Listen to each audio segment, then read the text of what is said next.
All sports, all plays. Yeah. All sports, all plays. All sports, all plays. 365, we making a plays. You talking the game, get you through the days. We're high in the court, the dime in the lane. Variety topics, living the same. All presentation, sports information. In the airways, taking the nation. All sport, all plays, they working your faces. Grace at the field, so tie the laces. All sports, all plays.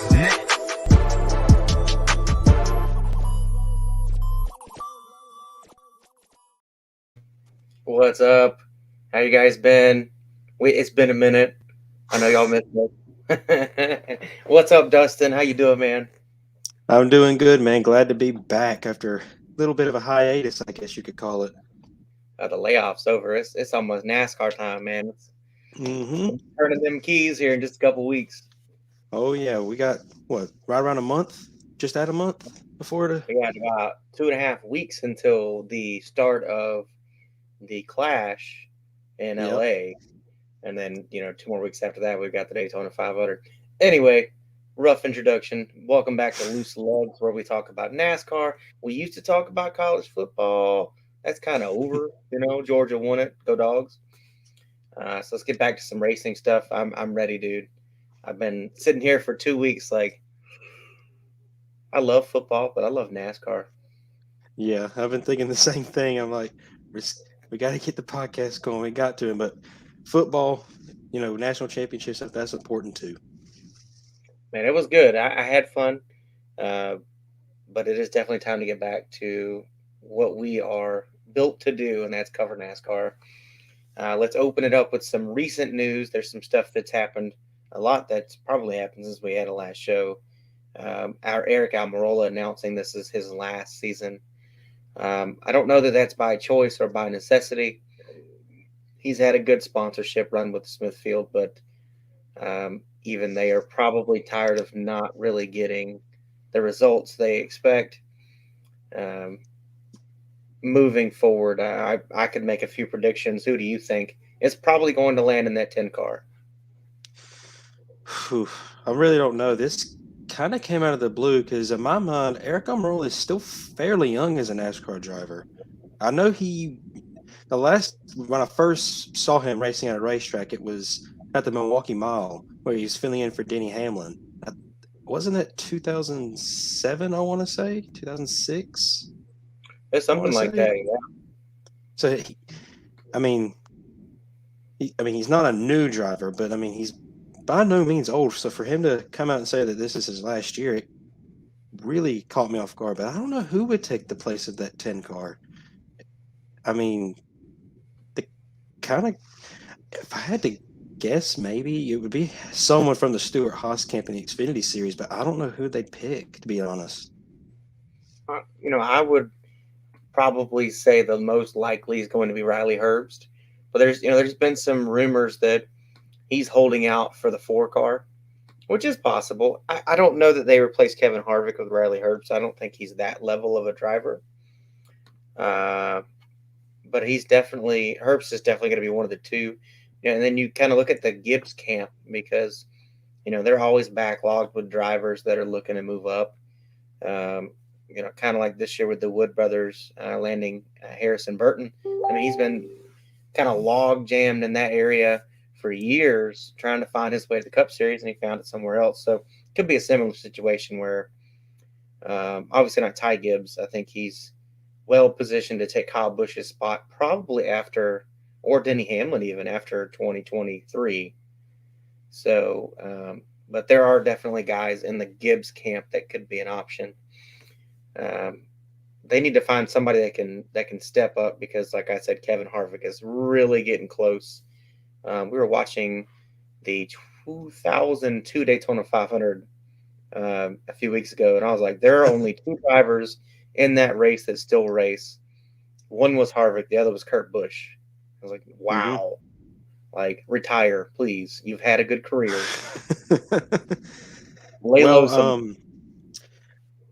There was Kevin Harvick was on Dale Jr.'s podcast, the Dale Jr. Download, and he originally 2021 was supposed to be his retirement year. So like he was probably thinking it's probably a lot closer than we think to him retiring. This 2022, maybe 2023 is his last year, and he just hasn't announced it yet. Probably not really ready to, but who knows? Anyway, He decides when he's done. definitely so. Um, Also, NASCAR came out with stiffer penalties. I don't know if you've had a chance to look it over. I have. I did read it just a little bit. Not much about it. Enlighten me a little bit. What's this stiffer penalty? What is this Well, all about? basically, everything across the field used to be, 5 to 10, 10 to 15 points. Now they've stepped it up to 20 to 75 points for lower level infractions. The biggest difference is if you have an L3 infraction, which is, that's mostly like altering the engine or altering the tires or gas, something drastic. They can nullify your playoff chance. They can say, you're out. They can Wow. even go as far as to keep you out of an event. So if you have a repeat infraction, I think that's probably the more likely case is they'll, suspend the whole team for a week and then go over to, well, you don't get a postseason run. And I don't think that's that drastic. If you get an L3 penalty, you are straight cheating because most of the penalties are levied at L1 and L2, which it's a slap on the wrist. But, if you're kind of a cusp driver of making the playoffs, that can end your season easily. I mean, we're talking upwards of 100 points.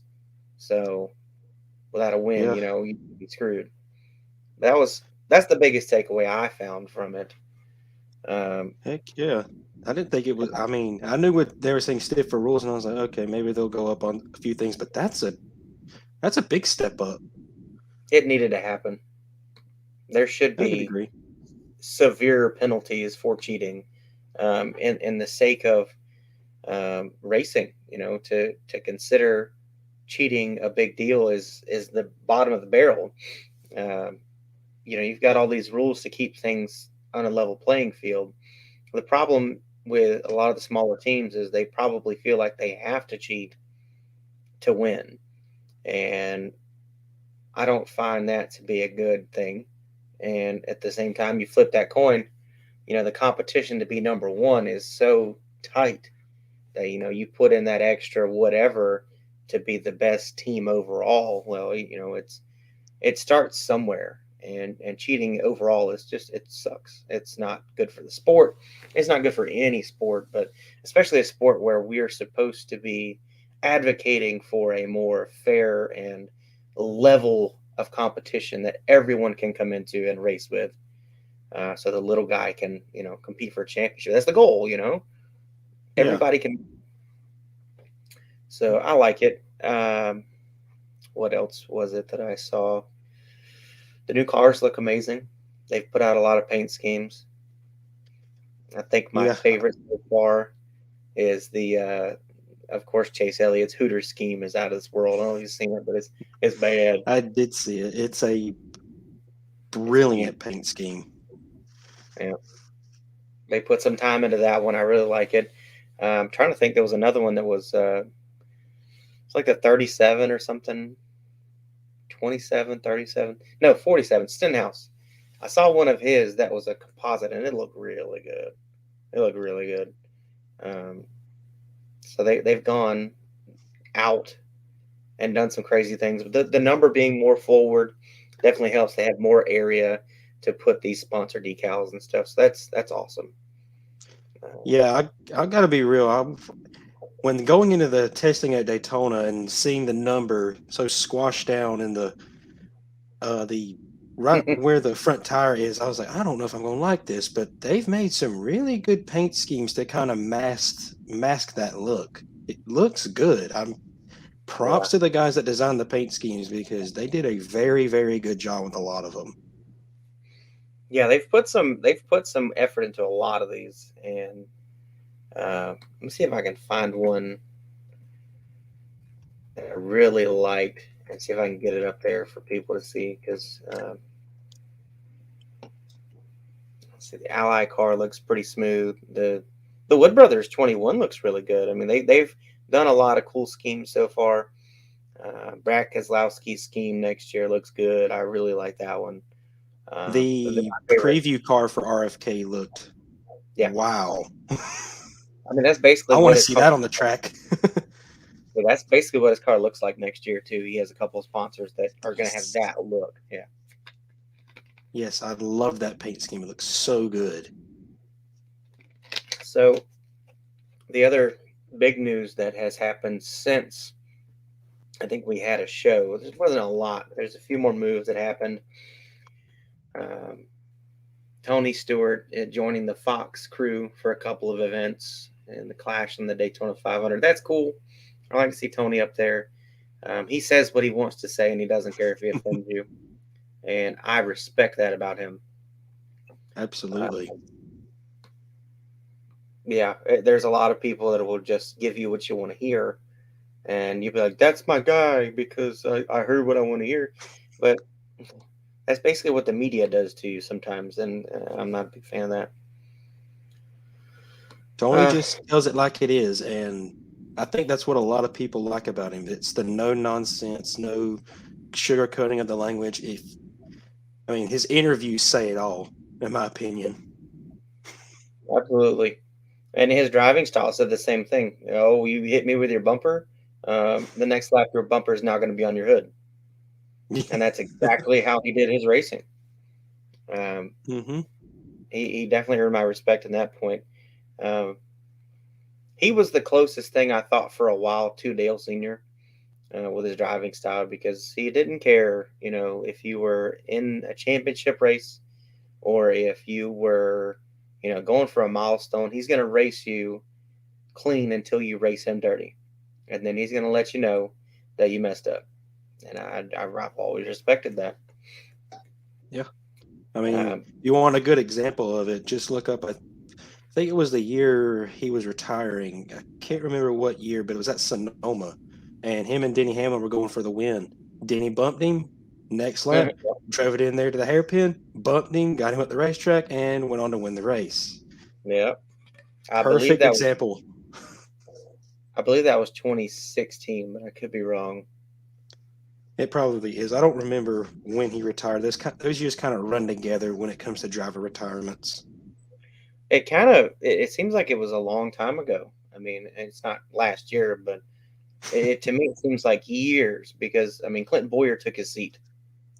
And Clinton Boyer will be his second season out of the car. And I want to say he spent, 3 or 4 years in that car. Let me look it up. Stewart. Maybe. No, his junior retired 2017? It was 2016. Yeah, it was 2016. 2016. Yes, I'm almost certain it was 2016. Everything seems to be saying. I think that was the year he was running just like Mobile One as a primary sponsor that year. Right. Like he had the white primary colors and the blue and red accents. I miss drivers like him. The only guy we've got close to him right now, and I'm not a big fan, is Joey Logano. He's the only guy I can think of that really just races for himself, but he's a tough-nosed driver. I can't take that from Joey, but I'm not a Joey fan.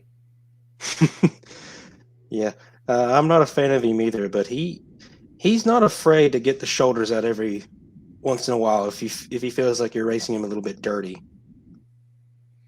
Yeah, and actually, I wasn't a Brad Keselowski fan at all. I didn't like him either, but now that he's with a different team, I'm actually looking forward to seeing what he can do at Roush Keselowski Fenway.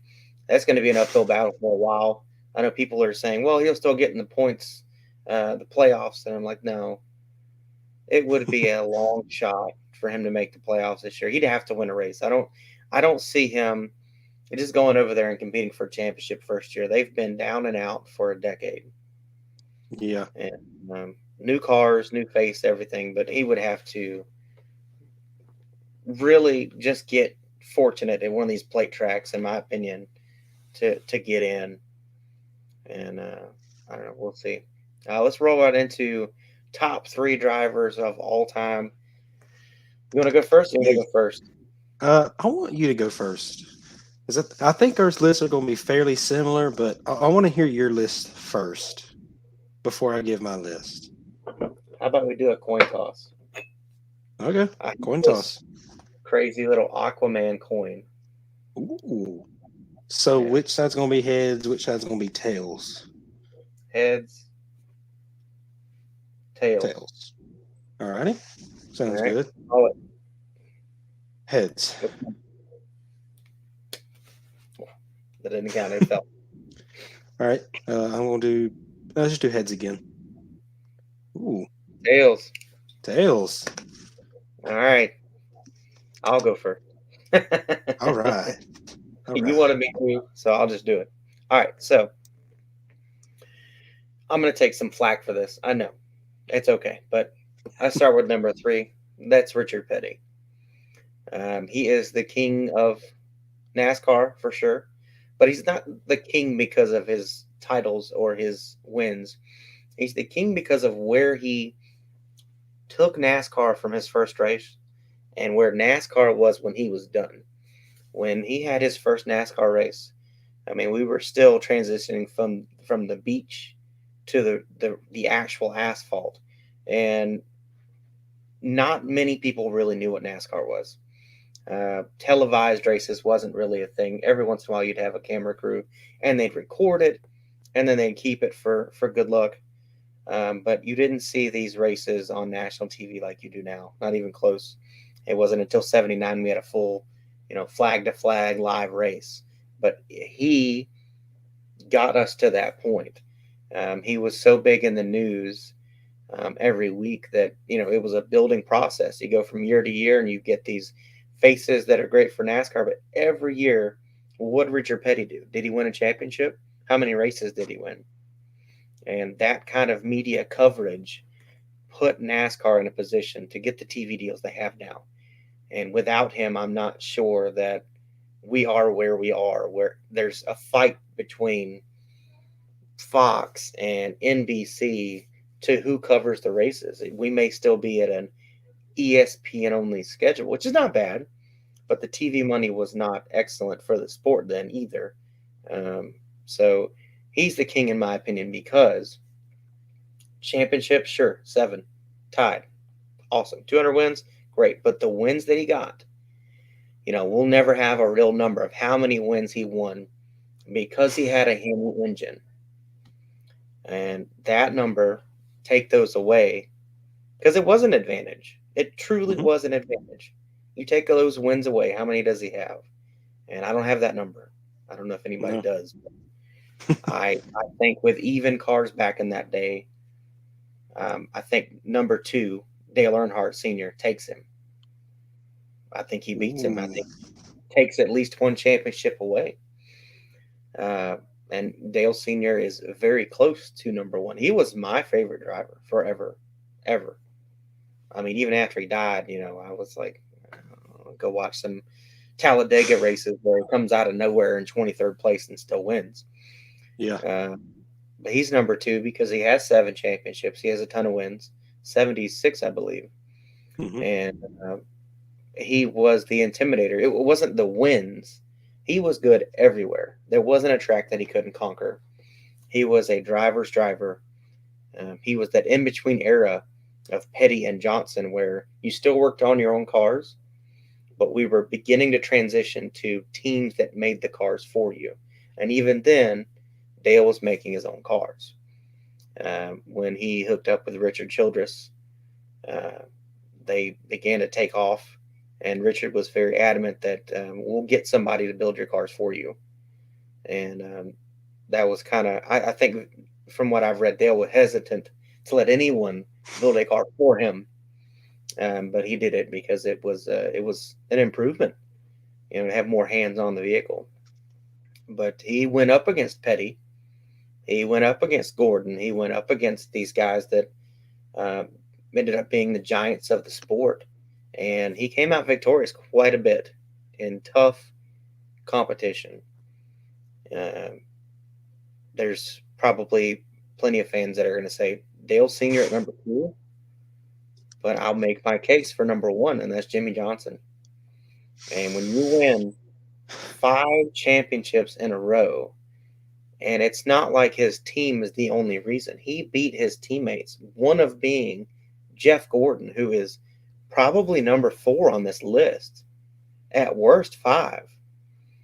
He consistently beat Jeff Gordon. It wasn't a once a year. All year, he was better than Gordon, all 5 seasons. And the level of competition that they ended up with was much higher at the end of this run. To win 7 titles in such stiff competition and as many races, I don't know that Earnhardt or Petty could have won 100 races for Petty or even 60 for Dale Sr. with this competition. This is the most competition we've seen in NASCAR. And so that's why I give it to Jimmy. Nobody's won more than 3 in a row. He's won 5. Your turn. Prove me wrong. Well, just like you, Petty is number 3, much for the same reasons. But the reason why Petty to me would be number 3 is he competed in 2 different eras in NASCAR. A lot of people split NASCAR into 2 different eras. You had the pre-modern era NASCAR, so when it was founded, to the post-modern era, which is when they cut down the schedule and they said, okay, we're only racing at a certain number of tracks with certain pavement, this, that, and the other. So we're not ping-ponging so much during the season. And to give you an idea how pre-modern era NASCAR worked is you would have somewhere in the region of 40 races at least, close to 60 races at maximum. Petty in the pre-modern era had 140 wins and 3 championships. He raced a lot, more than any other of his competition. The only person that could have comparable numbers is David Pearson, and even he didn't race as many races as he did. Post-modern era, he has, 4, because he won 3 in pre-modern era, 4 in the post-modern era. But it's clear that age was catching up with him. 1984, his last win, Firecracker 400, famous race because Ronald Reagan flew in on the backstretch. Very famous race. But after that, it was just the wins stopped coming, championship stopped coming, and then eventually he retired in 1992. Is he talented? Oh, yeah, there's no doubt. But not many people could do what Richard Petty did in the pre-modern era NASCAR of racing nearly the entire season and winning as often as he did. Right. He's a talented driver. There's no doubt about it. But when you are a unicorn, it's very, very hard for anybody else to really stack up with you. So for me, he's number 3, just based on that reason alone. Now, this is where me and you differ. To me, Jimmy Johnson and Dale Earnhardt are very, very close. It really, I was so torn on who I would put as number 1 and who would I put as number 2. Sometimes I literally deleted it, redid it to where Johnson was 1 and Earnhardt was 2. But I was like, no, wait a minute, no. I revised it so many times. There's probably so many versions of this document of just me redoing it over and over again. But Jimmy Johnson's number 2. He's number 2. And it's for one reason. Yes, the competition is stiff. Yep. This is probably the most competitive NASCAR has probably ever been in any era. But how many crew chiefs did he have over the course of his entire career? 3, I think. 3. And one of them was Chad Knaus, probably one of the best crew chiefs to ever be in NASCAR. Probably the most innovative in the modern era. Probably most hard-nosed crew chief. But how many starting from when Johnson started racing in NASCAR at the top level to his retirement, how many driver crew chief combos could you say rivaled them during that time? I don't think any. I mean, you can make a case for Dale Inman, but in that time, nobody. Not only that, think about the team he's running for. He's running with Hendrick. 06 to 2010 is 5 straight championships. He did beat his teammates. Fair point. but he wins those championships in pretty dominating fashion as well. 2010 would probably be the most shaky one because at that time they were kind of plateauing, and then you have 2011, 2012, and then finally they win again in 2013 and then again in 2016. But to me, this is the one reason why he's number 2 for me is when he didn't win championships. What was his average at the end of the year? What was his average championship finish? And I did the math, excluding 2013 and 2016, because that would skew it. His average finish was 11.25. So in the years he wasn't winning the championship, his average was 11.25. And most of that was brought down by the last 2 years. Yeah. I did that math. I was like, wow, that's fairly low for a guy that's, a 7-time champion. Was he still a good driver? Heck yeah, he's still a great driver. Debatably, he's number 1, but to me, that statistic alone makes him number 2. And you could debate this. You really could. It's like I said, I went through so many times flipping these two. And then, of course, number 1's Dale Earnhardt. Now, I have a reason. If you look at his championships, okay, so he has 76 wins, probably the least amount of wins of these 3. Fair point. However, look at his championship victories. He wins in 1980, 79 he wins the Rookie of the Year, so he follows it up in 1980 with a championship. 86, then 87. All right, so that he's knocking on 3 straight, tying Kerry Yarbrough. Good job. Doesn't win it. 90, 91. Okay, maybe he'll do it 92. No, he loses in 92. 93, 94. He almost ties Kelly Yarbrough 3 times. And then arguably you could kind of mesh 92 right between 91 and 93 and make it 2. But had he not had a bad season in 92, had Alan Kulwicki, Davey Allison, Bill Elliott, Mark Martin, Kyle Petty, and Harry Gant not be in the championship fight, kind of have mediocre seasons, he would have been your first 5-time straight champion. That's something I don't think a lot of people think about. They kind of think of 92 as being Allen and Davey and Bill's kind of year. But had Earnhardt won it, that would have been 5 straight right there. And then Jimmy Johnson would have been the second time, or the second person to do 5 straight. So he came close. He was fairly consistent with his championships, especially during his RCR era in the 90s and the early to mid 90s. Did he have the best cars? Maybe. There were some years he dominated. There were some years where he barely squeaked them out.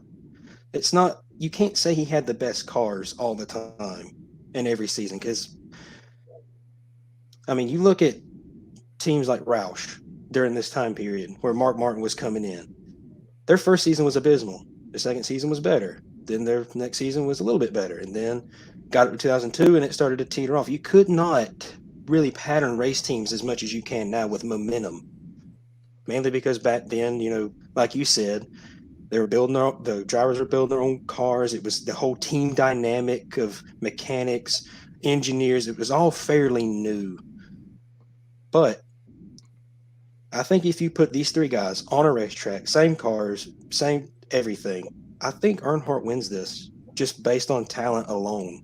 There's so many races I ran through of just where you can really see his talent. And I'll just name a few here.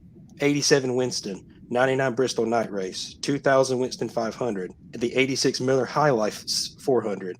And just look at any Daytona race that he's ever run. At some point, you're going to see that car running up front. At some point, whether it be the Daytona 500, the Duels, the Clash, Firecracker 400, you name it, he's pretty much won every event at Daytona. And had he not died in 01, he finished second in 2000 to Bobby Labonte. So it's clear age wasn't really affecting him as much as it would other drivers. So had he not died, would we have seen an 8th championship? The infamous 8th championship. I think you would have had a chance to see it for sure. He didn't drop off. Like you said, in 2000, he was hunting Bobby Labonte. He had a few bad races down the stretch that put Bobby Labonte in a clinch mode when they got to the end of the season. But he gave him hell that year. I think with the growing of DEI, that would have only helped Dale Earnhardt stay in the game, because he can take notes from all three drivers and say, well, let's try that on my car. Let's see how that works for me. That was just an extension of RCR at that point. And we probably would have seen Dale Jr. still at DEI had he stayed alive, because that fallout was ugly. And, I don't want to badmouth anybody, but Teresa made a lot of mistakes with that whole process. That was clearly built for Dale Jr. to take over someday. And when it came time for him to take those keys, she said no. And I respect his decision to do what was best for him. It hurt that team, eternally. I mean, it was the downfall of DEI, but that wasn't on him. He should have been given the keys. That would be a great story to do, like a 30 for 30, because I've read things, I've heard things that how it fell out was that he was looking to hire different drivers, and that didn't play out. Teresa didn't want to replace Steve Park's position. Had been kind of a floating position for a while because of his injury, and I think Dale Jr., it sounded like he wanted to move Martin Truex Jr. in there sooner, and it did not work out. Teresa said no. So anyway, that's kind of the downfall of DEI. We can probably do a story on that. One of these episodes we do, just start and end with, downfall of DEI. Because it was, they had wins. They had a 10-win season, I think, in 2006. I think so. 2005. Dale Jr. had, I think, 8 of those, and Waltrip had a win. And I think Martin had a win. So, they had years where they were on fire. And then, when Dale Jr. left, it changed it. But that, where all this is going, is that was an extension of Dale Sr.'s success. That was what he had built. And it would have built onto his legacy to probably get a championship as a car owner, team owner. But yeah, I agree with you that, it was very close for me too. I think there wasn't one factor that said, oh no, Jimmy Johnson's way ahead. It was really close. Like, if you put it on a scale of 100 and you put Jimmy Johnson at a 98.1, well, then a 98.0 for me is Dale Sr. It's that close. Yeah. I just picked Jimmy Johnson because he's got the closer to present time success, and you can continue to kind of put him next to those two drivers and say, okay, put all three of these guys on the same track, like you said. I think it depends on the track. As good as Dale Sr. was at Daytona, I think Richard Petty gives him a run for his money. That's true. Put him on a mile and a half, and I think Jimmy Johnson beats both of them. A short track, depending on the short track, I think Dale Sr. was Mr. Bristol, in my opinion, but Richard Petty was Richmond and Martinsville. That was bread and butter for him. Those kind of tracks, he could power his way through the turns, and so it'd be fun to play out a season like that and see who's just dominant. But I don't think you're going to get an answer from one race. I think you're going to look at a whole season of drivers doing that. Might be a NASCAR Racing 2003 season kind of deal. Yeah. Well, these NASCAR get on that. These NASCAR games they're putting out now they're bad. But it would be to have them all in some kind of fashion, Anyway, we have had a pretty good episode. I like where we went with this. I can't disagree with your top 3. The common denominator being Richard Petty at 3. Like I said, we're going to get some fans that are like, you guys are idiots. Yeah. I welcome that completely. But at the same time, I feel like I could justify putting him at 3. And either one Johnson or Earnhardt at 1 or 2. And I don't know who you'd put at number 4. David Pearson would be my number 4. This is another place we agree. I think I would put Pearson ahead of Petty. Now, I have a reason, and it's not because of a personal opinion. It's Petty's words. In his opinion, Pearson was the better driver. I believe it. He has said it. Yeah. You can statistically go back and look, and average races per win, he has Petty beat by a lot. Had he not had back problems and retired early, we could be talking about 8 or 9 time champ. But yeah, shoulda, coulda, woulda. He had a good career either way. But, it's been a good episode. I'm glad to be back. It was good to talk some NASCAR and get this going. We'll be back on a regular routine of every Monday, 7 Eastern, 6 Central. Stay tuned. We'll come up with some stuff next week, and we will see you guys then. Dustin, got anything? I think that's it. All right, man. I enjoyed this. We will see you guys next week. All sports, all plays. All sports, all plays. All sports, all plays. 365, we making a plays. You talking the game, get you through the days. We're high in the court, the dime in the lane. Variety, topics, living the same. All presentation, sports information. In the airways, taking the nation. All sport, all plays, like working your faces. Grace at the field, so tie the laces. All sports, all plays.